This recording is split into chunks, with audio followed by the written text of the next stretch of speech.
ఇప్పుడు నేను చూపించే రెసిపీ చాలా మందికి ఒక మంచి మెమరీస్ అయితే గుర్తొస్తాయి అనిపిస్తుంది. ఎందుకంటే ఒకప్పుడు మన ఇంట్లో ఏమైనా స్వీట్ తినాలని ఉంటే గనక మన అమ్మ వాళ్ళు వెంటనే ఇదైతే చేసేసేవాళ్ళు. ఎందుకంటే చాలా ఈజీ అండ్ ఆల్సో అఫోర్డబుల్ కాబట్టి, అండ్ మన ఇంట్లో ఉన్న వాటిలతోనే చేసేస్తారు కాబట్టి. సో మేమైతే దీని పేరు స్వీట్ గోధుమ పిండి దోశ అంటాం. మీరేమంటారో కామెంట్ చేయండి. ఒకవేళ మీరు కూడా అదే అంటారైతే ఇట్స్ ఓకే. ఒకవేళ వేరేదేమైనా అంటానంటే కనుక కామెంట్ చేసేయండి. సో నాకు యూజువల్లీ రోజు స్వీట్ తినాలనిపిస్తుంది. కానీ ఈరోజు ఇంకా స్వీట్ క్రేవింగ్ ఎక్కువ అయిపోయి ఇంకేదో ఒకటి చేయాల్సిందే అని చెప్పి ఫిక్స్ అయిపోయాను. ఇంకా అలా అలా థింక్ చేస్తూ ఉంటే ఈ స్వీట్ మెమరీ అయితే గుర్తొచ్చేసింది.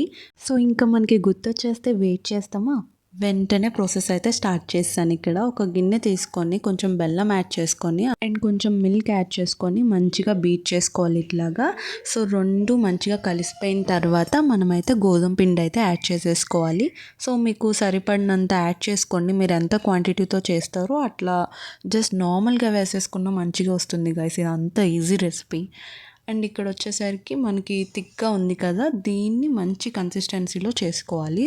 సో దోశ బ్యాటర్లా చేసుకోవాలన్నమాట. సో దానికి తగ్గట్టు మనం వాటర్ అయితే యాడ్ చేసుకోవాలి.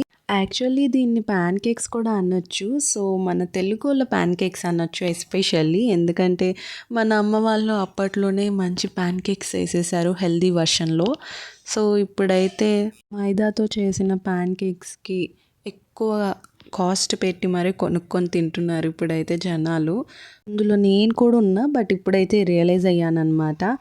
సో ఇదైతే చాలా బాగుంటుంది. బయట క్రిస్పీగా లోపల సాఫ్ట్గా సూపర్ ఉంటుంది. ఇంకెందుకు ట్రై చేసేయండి. Thank you for watching. Please subscribe to my channel అండి.